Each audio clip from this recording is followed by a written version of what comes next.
बिस्मिल्लाहिर्रहमानिर्रहीम। अस्सलामुअलैकुम। आप देख रहे हैं न्यूज़ वन और मैं हूं आपके साथ अनम जुल्फ़िकार। हेडलाइंस आप जान चुके हैं। बुलेटिन में सबसे पहले इलेक्ट्रॉनिक वोटिंग मशीन के हवाले से एक बड़ी खबर आप तक पहुंचा रहे हैं। पार्लियामेंट के मुश्तरका इजलास में इलेक्ट्रॉनिक वोटिंग मशीन के हवाले से आइन में तरमीम के बावजूद इलेक्शन कमीशन का कहना है कि EVM के इस्तेमाल के हवाले से अभी कुछ नहीं कहा जा सकता। कौमी असम्बली कायमा कमेटी बराए कानून और इंसाफ के इजलास में गुफ्तगू के दौरान सेक्रेटरी इलेक्शन कमीशन का कहना था कि EVM के इस्तेमाल में चैलेंजेस दरपेश हैं। इंतखाबात में EVM के इस्तेमाल से पहले 14 मराहिल से गुजरना होगा। मजीद 3 से 4 पायलट प्रोजेक्ट करना पड़ेंगे।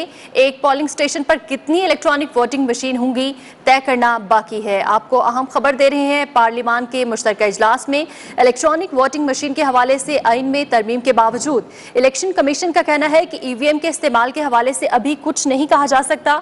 कौमी असम्बली कायमा कमेटी बराए कानून और इंसाफ के इजलास में गुफ्तगू के दौरान सेक्रेटरी इलेक्शन कमीशन का कहना था कि EVM के इस्तेमाल में चैलेंजेस दरपेश हैं। इंतखाबात में EVM के इस्तेमाल से पहले 14 मराहिल से गुजरना होगा। मजीद 3 से 4 पायलट प्रोजेक्ट करना पड़ेंगे। एक पोलिंग स्टेशन पर कितनी इलेक्ट्रॉनिक वोटिंग मशीनें होंगी ये तय करना भी बाकी है। पार्लियामेंट के मुश्तरका इजलास में हुकूमत की रिकॉर्ड कानून साजी के बाद मुत्तहिदा अपोजिशन ने स्पीकर कौमी असम्बली असद कैसर को निशाने पर ले लिया। हिज़्ब इख्तिलाफ की जमातों ने स्पीकर कौमी असम्बली के खिलाफ तहरीके अदम एतमाद के लिए मुशावरत शुरू कर ली है। अदम एतमाद लाने की तजवीज़ chairman People's Party Bilawal Bhutto Zardari ने दी। अपोजिशन जमातों की स्टीयरिंग कमेटी स्पीकर के खिलाफ अदम एतमाद की तहरीक से मुतल्लिक हतमी फैसला करेगी, जबकि अपोजिशन जमातों स्पीकर की ज़ेर सदारत पार्लिमानी कमेटियों के बायकॉट पर भी गौर किया। कहना था पार्लियामेंट इजलास के दौरान स्पीकर ने जानबदारी दिखाई। हमें खत लिखकर अपोजिशन का ताउन मांगा गया, खुद ही इससे मुनहरिफ हो गए।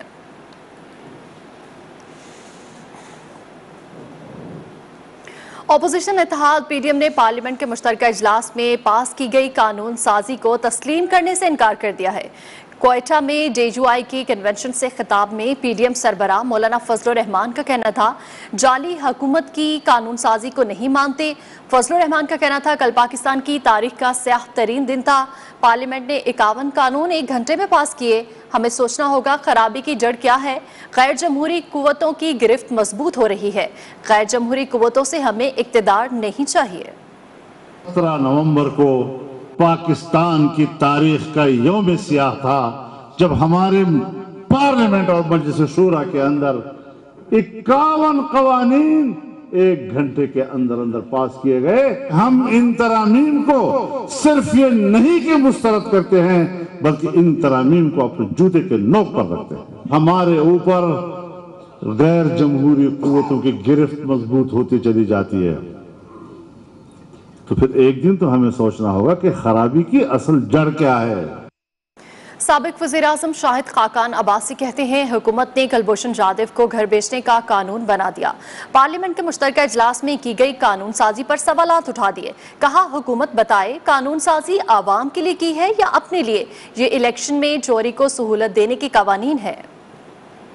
हुकूमत का दावा है कि बड़ी लेजिस्लेशन की है। मैं पूछना ये चाहता हूँ कि लेजिस्लेशन किसके लिए की है, पाकिस्तान के अवाम के लिए की है या अपने लिए की है। कल जो क़वानीन बने हैं उनमें एक तो कुलभूषण को घर भेजने का प्रोग्राम है। वफाकी हुकूमत कैसे चलेगी वो तो वक्त बताएगा, लेकिन बड़ा साफ नजर आता है कि इस कानून के होते हुए न वफाकी इदारे चल पाएंगे न वफाकी हुकूमत चल पाएगी। इलेक्शन की चोरी को सहूलत देने के क़वानीन है। पाकिस्तान में इलेक्शन का निज़ाम मुतनाज़ा नहीं है। इलेक्शन इनाकात का मामला जो है वो मुतनाज़ा है। यहाँ इलेक्शन चोरी होते हैं। इस्लाह तो ये चाहिए कि उस चोरी को कैसे रोका जाए, और उसका वाहिद तरीका है कि आइन में तरमीम कर दें और लिख दें कि जो भी इलेक्शन चोरी करेगा उस पर आर्टिकल 6 का इनकाद होगा। तो दूसरी जानिब वज़ीर इत्तलात फवाद चौधरी कहते हैं अपोजिशन इलेक्ट्रॉनिक वोटिंग मशीन को पहले समझे, तमाम खदशात दूर कर देंगे। हिज़्ब इख्तिलाफ से फिर कहता हूँ अदालत की बजाय स्पीकर ऑफिस आए। एक ट्वीट में कहा कि इंतखाबी इस्लाहात के लिए अपोजिशन की तजावीज़ का खैर मकदम करेंगे। ओवरसीज़ पाकिस्तानियों के वोट के हक से पीछे नहीं हट सकते। फवाद चौधरी का कहना था कि 1990 की दहाई की सियासत का अख्तिताम अगले 2 साल में तय है। नवाज शरीफ और आसिफ जरदारी फैमिली सियासत के साए पारीना है। अब अपोजिशन भी नए खिलाड़ियों की बारी है। पार्लियामेंट के मुश्तरका इजलास में कानून साजी के बाद वजीर रेलवे आजम खान सवाती ने अपोजिशन को निशाने पर ले लिया। कहा, कल हुकूमत ने सियासत का वर्ल्ड कप जीता, पार्लियामेंट में हमारे सर फख्र से बुलंद हो गए। हालिया कानून साजी से पीडीएम वाले अपने बिलों में छुप गए। कल हम सियासत का बड़ा वर्ल्ड कप जीते, और कौन जीता? वही जिसने पाकिस्तान को एक बार पहले क्रिकेट के मैदान के अंदर वर्ल्ड कप ला के दिया था। पीडीएम है या क्या बला है, वो अपने बिलों के अंदर जो है छुप चुके हैं, दम तोड़ चुके हैं। हमें अल्लाह ताला की इस नुसरत के ऊपर और इस कामयाबी के ऊपर जो है सर्वसजूद हैं और उसका शुक्र अदा करते हैं। आज रेलवे खुदा के फजल से इसलिए उठ रहा है, आप और देखेंगे 2-3 महीने के अंदर। अटॉर्नी जनरल पाकिस्तान खालिद जावेद खान ने अपील की है कि भारतीय जासूस कुलभूषण जाधव के इशू पर सियासत ना की जाए। इस्लामाबाद सुप्रीम कोर्ट में सहाफियों से बातचीत के दौरान कहा, आलमी अदालत इंसाफ के फैसले के मुताबिक ही कानून साजी की गई है। और आपको बताएं कि आलमी अदालत इंसाफ के फैसले के मुताबिक ही कानून साजी की गई है। पाकिस्तान को तनहा करने का भारतीय अज़ाइम नाकाम होंगे। उन्होंने इस मौजू पर अपोजिशन को ब्रीफिंग देने की भी पेशकश की।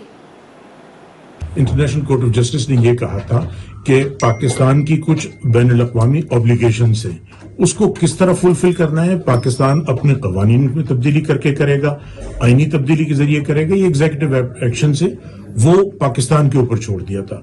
और इस पे गवर्नमेंट की लीगल टीम ने और तमाम नेशनल सिक्योरिटी इंस्टीट्यूशंस ने बड़ी सोच विचार के बाद हम इस नतीजे पहुंचे थे कि ये कानून बनाया जाए, और इंटरनेशनल कोर्ट ऑफ जस्टिस की डिक्लेरेशन को सामने रखते हुए। तो उन्होंने डायरेक्शन ये नहीं दी थी कि आप इस तरह कीजिए, ये ऑप्शन हम पे छोड़ा था और सबसे सेफ और सिक्योर ऑप्शन हमें ये लगा, इसलिए ये जो आखिर में कानून बना जो कल एक्ट पार्लियामेंट ने पास किया है जॉइंट सेशन। वज़ीर-ए-आज़म इमरान खान पार्लियामेंट के मुश्तरका इजलास के दौरान कानून साजी में कामयाबी पर खुश। अलालत के बावजूद ऐवान में आने वाले अरकान असम्बली से खास तौर पर इजहार तशक्कुर किया। एक ट्वीट में लिखा कि वज़ीर-ए-आज़म ने कहा कि वो उनके जज्बे को सराहते हैं और जो बीमारी के बावजूद इजलास में आए वो शेख रशीद अहमद के भी शुक्रगुजार हैं जो भाई के इंतकाल के बावजूद इजलास में आए। वज़ीर-ए-आज़म ने कहा वो कौम और PTI के तवस्सुत से सबका शुक्रिया अदा करते हैं। गुज़श्ता रोज़ पार्लियामेंट के मुश्तरका इजलास में 33 बिल्स की मंजूरी के बाद अपोजिशन ने उन्हें अदलिया में चैलेंज करने का ऐलान किया है।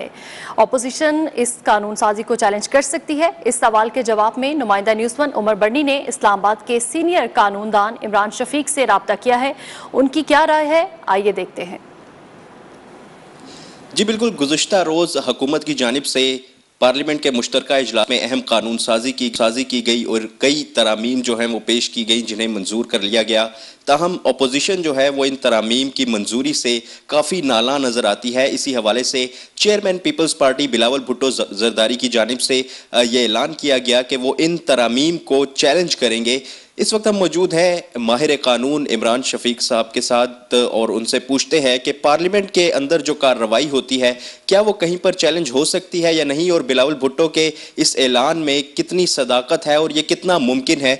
इमरान शफीक साहब, जैसा कि आपके सामने हुकूमत ने काफ़ी तरामीम पास की कल गुज़श्ता रोज़ के इजलास में, तो क्या कहते हैं अपोजिशन का जो ये ऐलान है ये कितने तौर पर मुमकिनात में शामिल है?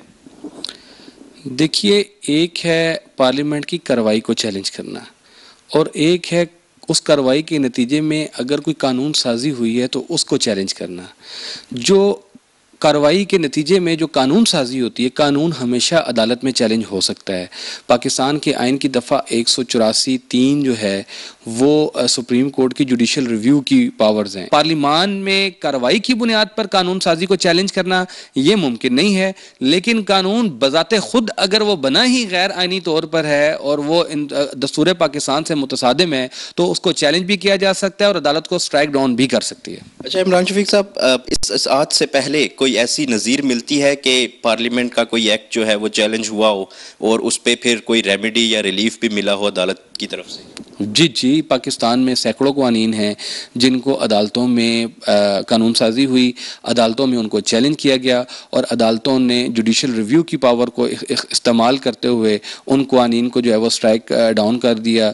बल्कि आपको इसी पस मंज़र में चलें, नेशनल रिकन्सिलिएशन ऑर्डिनेंस जो है, जो NRO जिसे कहा जाता है, वो सुप्रीम कोर्ट ऑफ पाकिस्तान ने जो है वो उसको स्ट्राइक डाउन किया था। अगर कोई चीज़ आइन से मुतसादिम है और बुनियादी इंसानी हकूक से मुतसादिम है तो अदालतों को ये कानून इख्तियार देता है इसका। जी बिल्कुल, जैसा कि आपने सुना, माहिर कानून ये राय रखते हैं कि एक नज़रसानी का जो गुंजाइश है वो बाकी है और इसी तरह जो बिलावल भुट्टो जरदारी ने जो ऐलान किया है इसको चैलेंज करने का, वो काफ़ी हद तक मुमकिनात में शामिल है और हो सकता है कि अदालत की जानिब से उन्हें भी मिल जाए। जी ठीक है उमर बरनी, बहुत शुक्रिया।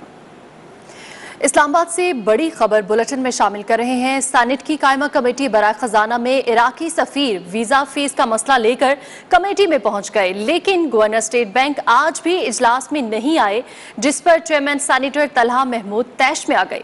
सेनेटर तलहा ने इजलास से स्टेट बैंक के एग्जीक्यूटिव डायरेक्टर को भी निकाल बाहर किया और कहा कि गवर्नर स्टेट बैंक की अदम शिरकत पर तहरीके इस्तेहकाक लाएंगे। इस हवाले से मजीद बात करेंगे। हमें ज्वाइन किया है नुमाइंदा न्यूज़1 राहिल हसन ने। राहिल, ये क्या माजरा है? सेनेट की कायमा कमेटी के इजलास में चेयरमैन सेनेटर तलहा महमूद खासे नाराज हुए।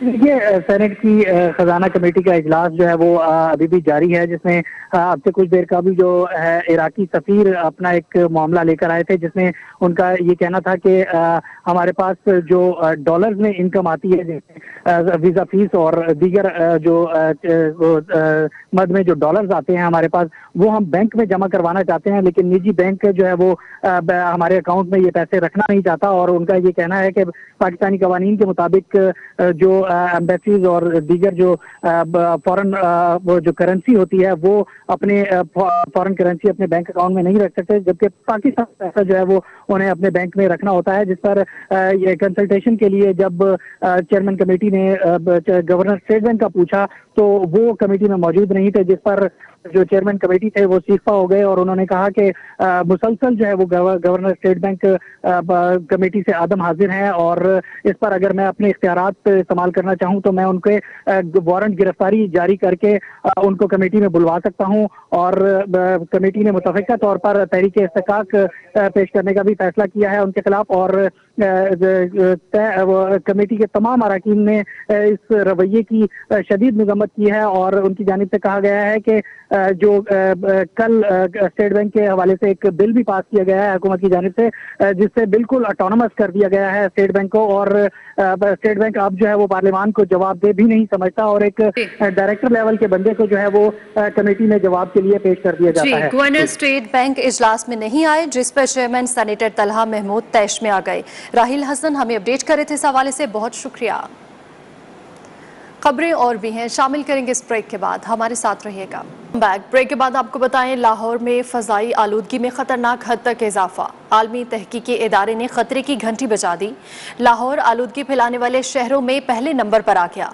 कराची का 7वां नंबर है, जबकि एयर क्वालिटी इंडेक्स के मुताबिक भारतीय दारुल हुकूमत नई दिल्ली फ़ज़ाई आलूदगी में चौथे नंबर पर है और दारुल हुकूमत बीजिंग और शनजंग दूसरे और तीसरे नंबर पर है।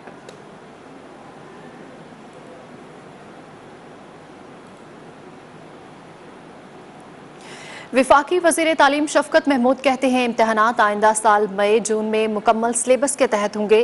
कराची में बैनुल सूबाई वजारत तालीम के इजलास की सदारत के बाद मीडिया से गुफ्तगू में कहा, इम्तहानात मुकम्मल सिलेबस के तहत होंगे। ओ लेवल के इम्तहानात भी शेड्यूल के मुताबिक होंगे।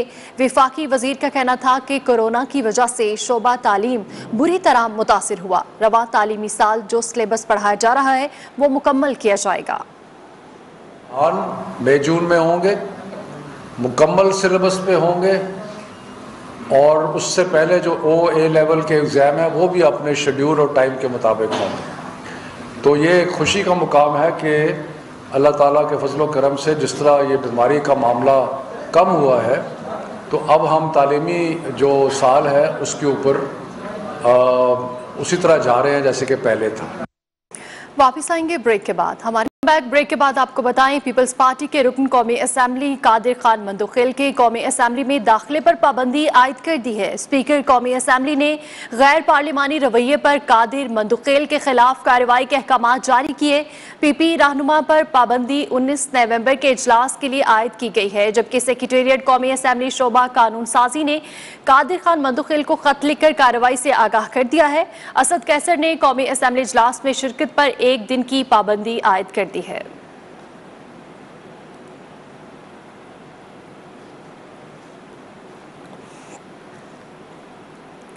वज़ीर-ए-आज़म इमरान खान से DGISI लेफ्टिनेंट जनरल फैज़ हमीद ने अलविदाई मुलाकात की। इस मौका पर वज़ीर-ए-आज़म ने लेफ्टिनेंट जनरल फैज़ हमीद की पेशावराना खिदमात को सराहा और उनके लिए नेक ख्वाहिशात का इजहार किया।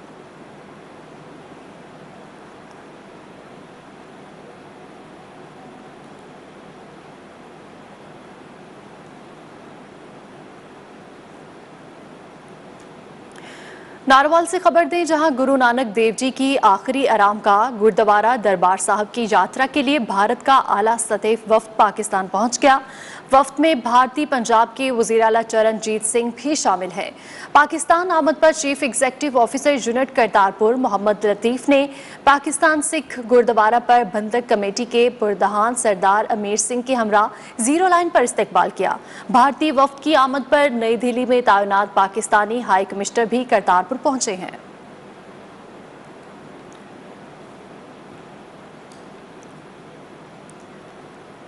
मकबूजा वादी में भारतीय फोर्सेस की रियासती दहशतगर्दी अपने इंतहा को छूने लगी। घर घर तलाशी के दौरान मजीद 5 नौजवानों को शहीद कर दिया गया।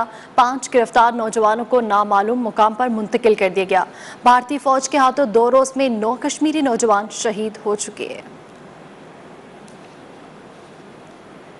यहाँ वक्त हुआ है ब्रेक का, हमारे साथ वेलकम बैक। ब्रेक के बाद आपको खबर देंगे खेलों के मैदान से। पाकिस्तान और बांग्लादेश कल पहले T20 मैच में ढाका में आमने सामने होंगे।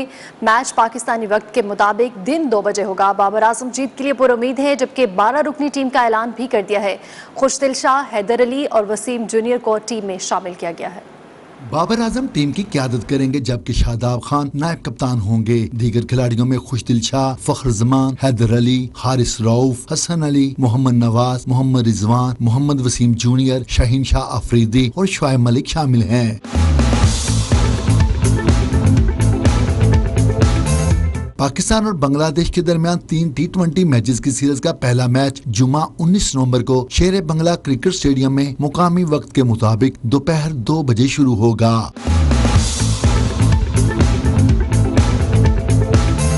सीरीज का दूसरा मैच 20 नवंबर, जबकि तीसरा और आखिरी मैच 22 नवंबर को शेर बंगला स्टेडियम में ही खेला जाएगा। इजाज शेख, न्यूज़ 1, लाहौर। कप्तान बाबर आजम बांग्लादेश के खिलाफ कामयाबी के लिए पुरअज़्म, कहते हैं हरीफ टीम को होम ग्राउंड पर आसान नहीं ले सकते। कोशिश करेंगे वर्ल्ड कप की तरह खेले, मगर यहाँ विकेटें बचाना होंगी। UAE की तरह रन्स नहीं होंगे। होम सीरीज है ये, तो उनको आप इजी नहीं ले सकते। डिफरेंट प्लेयर्स को ट्राई आउट करेंगे। जिस तरह हमारा जो वर्ल्ड कप का मोमेंटम चलता आ रहा है, तो उसको हमने कंटिन्यू किया और कोशिश यही है कि हम एक डिफरेंट कॉम्बिनेशन खिलाएं। जो बेंच स्ट्रेंथ है हमारी, उसको भी ट्राई आउट किया जाए। ऑस्ट्रेलिया के जजायर में शहरियों का दाखिला बंद कर दिया गया। सड़कों पर भी आम शहरियों के चलने पर पाबंदी आयद कर दी गई। ये सब किसी एहतजाज या सियासी सरगर्मी का नतीजा नहीं, बल्कि इस मौसम में जंगल में बसने वाले करोड़ों की तादाद में लाल केकड़े समंदर का रुख करते हैं।